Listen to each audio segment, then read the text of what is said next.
And welcome to our community. Susie Thomas with you this morning. Always a pleasure to welcome Shannon Hexamer. She, this time, is representing the Stark County Diaper Bank. Good morning. Good morning. How are you? Good, and I'm all excited to hear about the Stark County Diaper Bank. I know we just finished up a really important week. What was that? Yeah, we had National Diaper Need Awareness Week last week, and that's to tell people in our community, our state, and our nation that there is a diaper need among families who are low income and working poor levels because diapers are so expensive. And we're trying to get the word out there that that there's help needed in that area. So last week was a fun week, and we're hoping to build on that. It's another one of those things, Shannon, I think, unless it's top of the mind, you don't think of, but it makes sense. Of course there would be a need for diapers. As long as there are babies, is a need for diapers. How prevalent is the problem as far as people being able to access affordable or free diapers? Well, the National Diaper Bank Network says 1 out of 3 families struggle with diaper need in some sense. So they're making a decision between food, clothing, rent, gasoline, other school supplies, and a diaper. And a lot of times those diapers don't get purchased or changed because of that concern, the financial concern there. So it's not like it's just families who have, lack of resources altogether. It's just families in general trying to budget and decide what comes first, what comes second, what comes third. And babies aren't getting changed enough to keep them healthy and dry and happy. So that's the concern. How can we get the diapers changed more often? How can we help families have an emergency supply of diapers to get them changed when they're needed? I would think there would be some health concerns if a diaper stays on too long. Absolutely. And then the end result of that is a crying baby, and that's stressed parents and then sometimes abuse.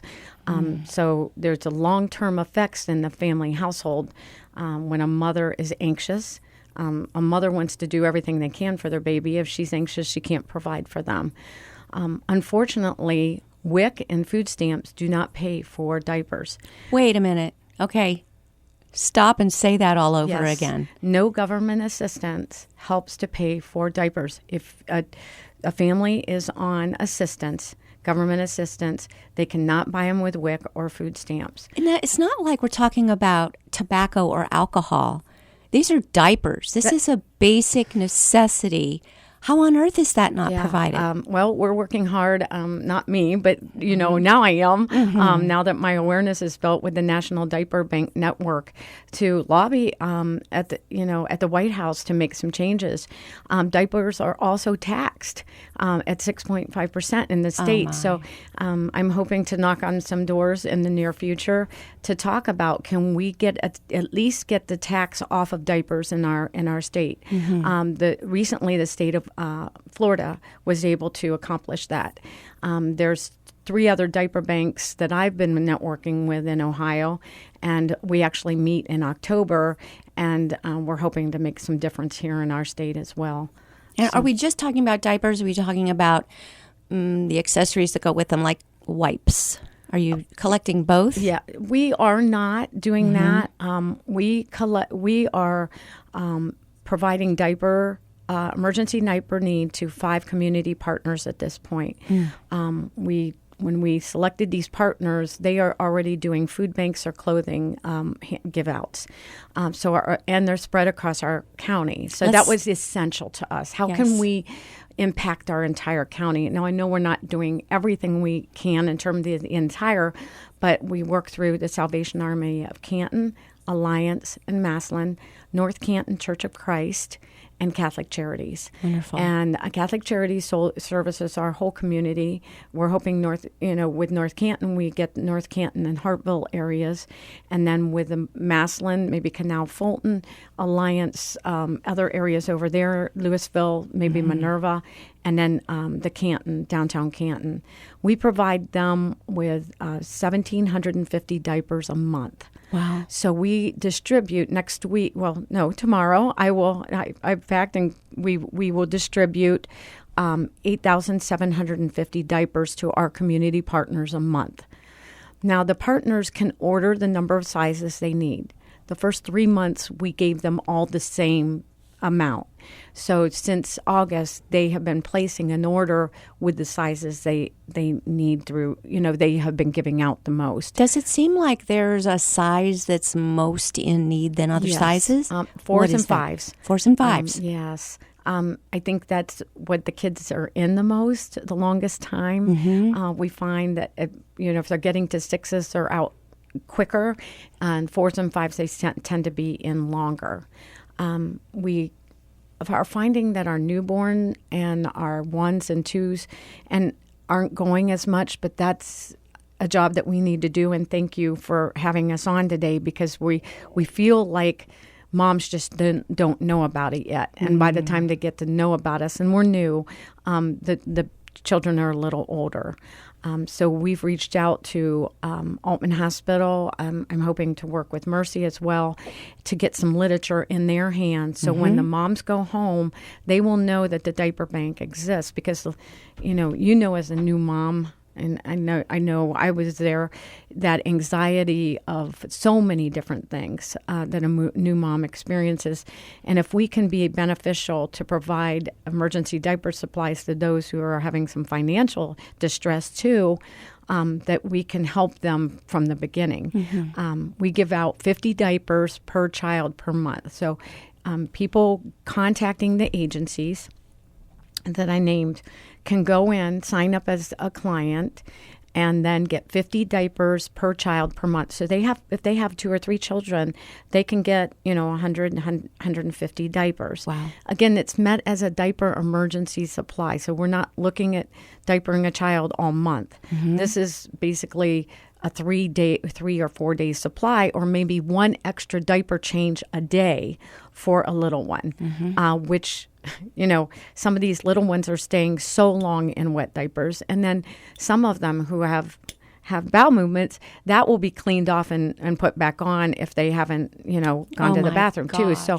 those are the kind of things that these families face. They're really facing some challenges. Well, can you ever remember anything more stressful than being in the middle of the night and, oh my gosh, we're down to the last couple of diapers? Yes. There's no worse feeling than that. Right. And I think across economic levels, everybody's been there. It's like, oh my gosh, I just used my last one. I've got an empty diaper bag and we're out somewhere. There's no worse feeling. So this can kind of help people augment that supply and get them through. Right. The cost per diaper for family per month, it ranges between $60 and $80. So if you're in an area that you don't have transportation to, you're buying diapers more expensive because you're going to the corner drugstore, which the diapers are more expensive. Right. So they're almost paying more than somebody who has the resources. So it's a catch-29 situation where you've got less money, no transportation, paying more for diapers, and you can afford it less. A perfect storm. Right. How much of a dent does 50 diapers per child make in the need? Do we know? Have an idea? I know the feedback from those who are getting them. They're very thankful. They're very appreciative. It does help them. It's meant as an emergency supply because we're trying to provide for a lot of communities, families in our community, not just, a few with diapers every day. So we're hoping it is making a difference. We're hoping diapers are getting changed more. We're hoping that kids are healthier and happier. I mean, really, that's the bottom line. That's what we're looking to achieve as an organization. I love that. That's the bottom line. Talking about diapers here, how about cloth? Does anybody use cloth diapers anymore? Are they any good? Are they healthy? I started to think that this wasn't as good for my baby. Cloth diapers are an investment from the get-go, so you have to go out and buy the cloth diapers. And I know a lot of people mention that to us as well. The concern there is a lot of families don't have the laundry services. They don't have a washer and dryer at home, so they're unable to wash the diapers. And then some of the laundromats are not allow diapers to be washed there, I which bet you can people understand didn't. that. I can understand that. Yeah. I mean, if you're using that laundromat, you wouldn't want to think that a stinky diaper just came out of that washing machine. Exactly. But I don't think, again, that's not on top of the mind if you're not in the situation. Right. Wouldn't have thought of that. And if a baby is in a wet cloth diaper versus a disposable diaper, they actually are more damp, wet, Yes. because of the linings that are involved in a disposable diaper. So they're actually maybe even a little bit healthier, cleaner than they would be if they were in a cloth diaper. That was my argument when I was advocating disposable diapers back in the day, that they're much healthier for the baby. Right. That it seemed like a cloth diaper, they could get diaper rash more easily. Mm-hmm. And it depends. You have to buy certain detergents that are more expensive. So, financially, I know it's a problem to stay green and that type of thing with disposable diapers and what it does to the earth. But on the other hand, what it provides our children still perhaps a little better. And the National Diaper Bank Network has some diaper banks that do provide cloth, but most of them, out of the 200 and some diaper banks across the country, mostly stick to disposable. My very humble opinion, some things warrant being disposed of, and I think diapers are number one on that list. That's okay. No, that's a good way to put it. Thank you. Some things just warrant being disposed of. Right. So how do we help, Shannon? We encourage people to have drives on our behalf. This past week, the Stark Library did a diaper drive for us. They put a box at every single one of their locations across Stark County, all their branches, their main campus, and we should actually be getting those tomorrow. So I'm anxious to see how many diapers came in. And then we do wraps. If anybody's interested in wrapping, I send out a Sign Up Genius volunteer sheet that folks can sign up to volunteer. So there's a lot of ways they can get involved in donations. Once Upon a Child in Canton. So just a little story. Barb Weaver is the person that posed the question, is there a diaper bank in town? So Once Upon a Child is a franchise.